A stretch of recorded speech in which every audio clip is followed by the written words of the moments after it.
Hello. I've been told to do an intro with lighting. So now that that's out of the way, let me turn this shit off. I want to talk about social media and expectations, man. I feel like expectations have gotten really, really out of hand. I also feel like humans were not made to encounter this much comparison, this much rejection. I feel like as a modern day individual, I've encountered maybe 99.9% rejection rate, whether that be career, whether that be with relationships, whether that be with people. And that's just fucking crazy. The human brain was not made to process that much rejection or failure. That's a really easy way to look at yourself as a massive failure, because you have all of this negative reinforcement, all of this evidence that you can use to basically prove, hey, you're not good enough. And then you go on social media, you see 10 people fucking posting about their perfect fucking life. How it only took them, fucking 2 years to become a Greek god. But like, whatever. It's just the craziest shit. And we compare ourselves to this, and it's not realistic at all. And it destroys our perception of ourselves. And not only that, the people around us, they're reinforced by this same stimuli. So they treat you the same way. There's so many people who think they're better than you, who think they deserve more, when like they don't even take care of themselves. They're like, come on, man. These expectations that we're putting upon ourselves are just fucking us so much, man. If there's any reason that you can't become what you want to become, it's most likely starting from that belief that you can't actually do it, or you're not good enough. And the craziest thing is, sometimes you just need maybe one instance of dramatic evidence to change that identity. But it's so fucked, because the more we go on the internet, the more we see other people doing shit, the more we get advice from these fucking gurus who are speaking with so much conviction, as if they've never made a fucking mistake in their life. We actually think that's realistic, but the reality is, when you see somebody not going outside, not fucking interacting with people, only working on their business, hustle, like, dude, the cringiest fucking shit that gets pushed, they're fucking miserable. They burn out. They leave their healthy relationship for stupid, degenerate shit. And if you know who I'm talking about, it's fucking Hamza. That's the main example that fucking comes to mind.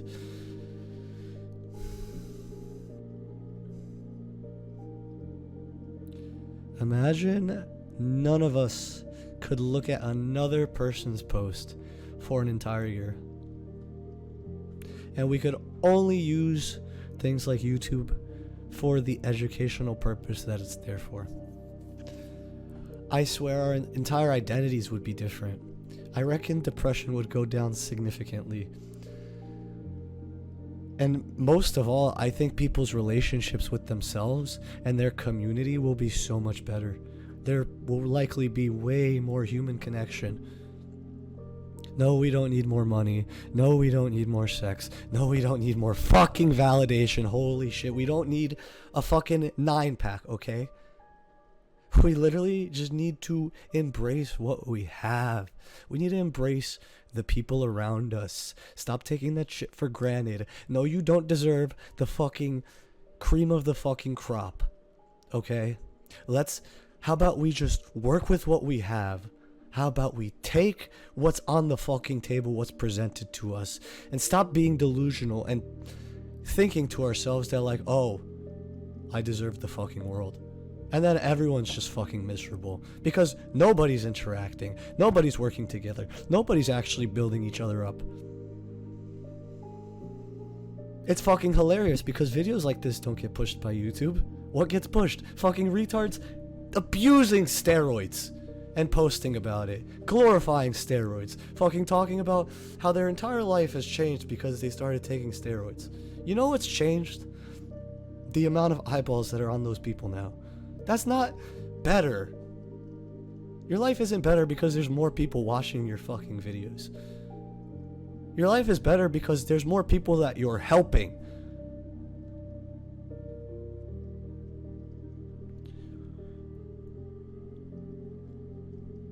And influencers actually think they're fucking helping people.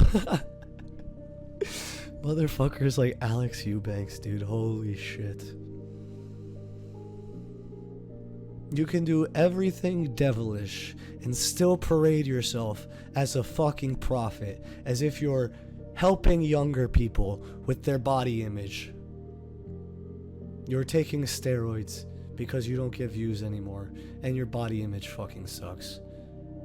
And then you're gonna influence other people to make life-changing decisions for the rest of their life, not just for a few years. This shit is so fucking pathetic, dude. These influencers need to be stopped. The shit that gets pushed is just so sad. I'll tell you some real shit that you won't see on social media. The reality is, no matter what your identity is, what you think about yourself, humans have intrinsic value.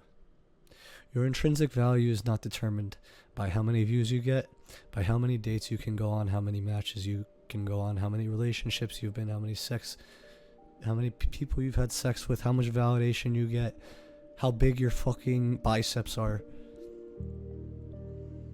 Your intrinsic value comes from the fact that you're a human, you have a heart, you have a soul, you are capable of empathy, you are capable of helping people, you are capable of listening, you are able to use your senses to come up with something good, even if internally you're interpreting that as terrible. The human being is so powerful, you can take this negative shit and you can turn it into light. I think that's one of the most beautiful things about being a human, and we're losing that.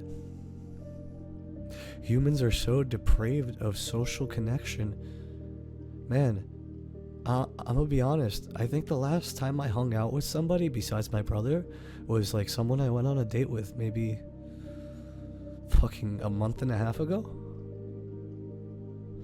I guess that's a lie. I've maybe spent like 10-15 minutes with like a buddy after the gym, like talking in his car about God or something about that nature.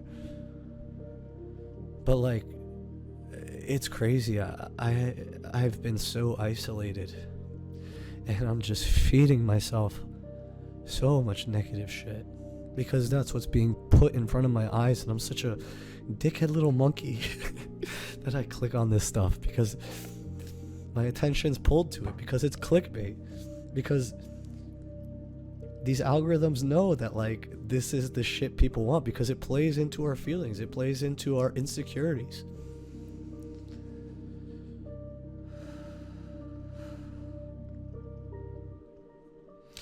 Humans are so much better than this,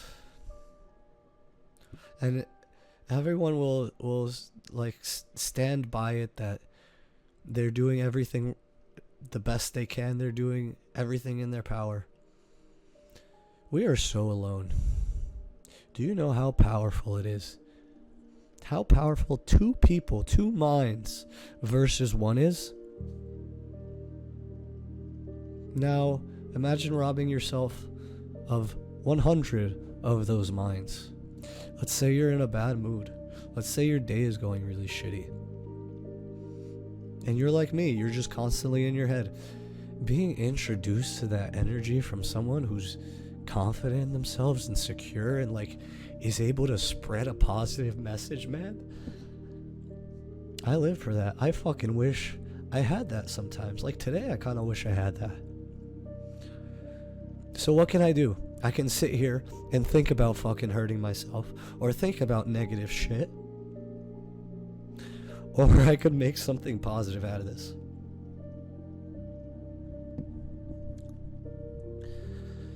And I think that's where we lose ourselves a lot. We let the negative emotions control our actions,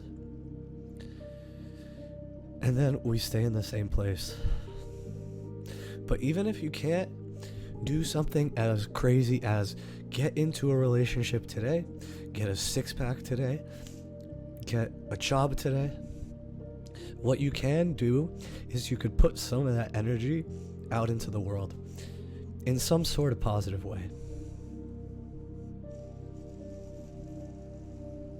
Comparing ourselves is just mental masturbation. Isolating ourselves and not being connected to humans is just mental masturbation. And it also steals our passion. That's the worst thing. Have you ever worked 60 hours a week, 80 hours a week on something you weren't passionate about? That stuff steals your passion. It burns you out. It ruins a lot of aspects of your life.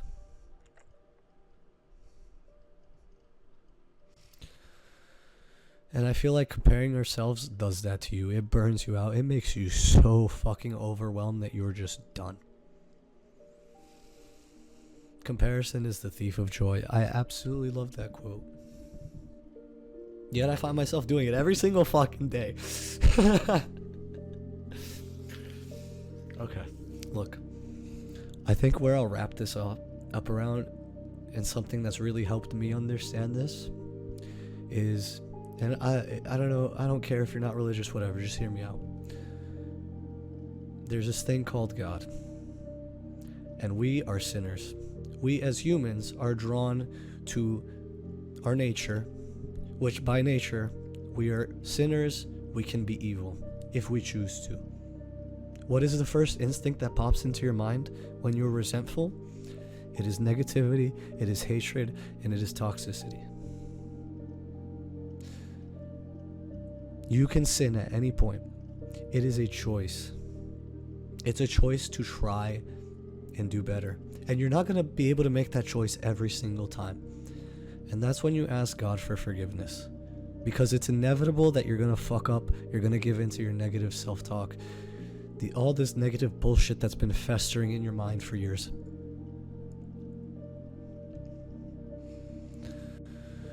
What's beautiful about being a human is that you have a choice. You can decide today, I'm going to try to be a little bit better than I was yesterday. And I'm just going to do it. I'm not going to think about whether I could fix the problem today, whether I could climb that mountain today. I'm just going to put forth a little bit of my energy, and let's see what can come from this.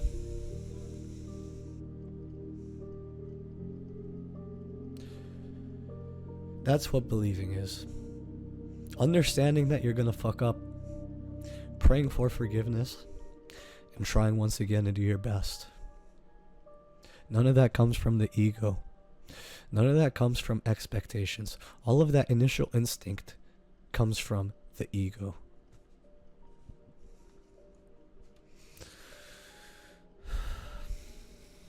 I really hope this message helped you in some way. It's okay to not be perfect. Nobody's perfect. And pictures of individual moments that generally are manipulated, not only through just angles and illusions created in that manner, literal, like, unattainable stuff. We really gotta stop comparing ourselves to that. We gotta look inward. We gotta stop looking outward. There's way too much shit outside of us. We're looking at people who have been at this stuff for 10 plus years. Maybe we've been at it for 2.5 at best. That doesn't define your worth. And there's more to life than sex, money, validation, and all of this shallow bullshit that we constantly find ourselves chasing. Life is about the beauty that humans can create. And that beauty comes from passion and from ourselves, within ourselves. Not the ego. That's the message I had for you all today.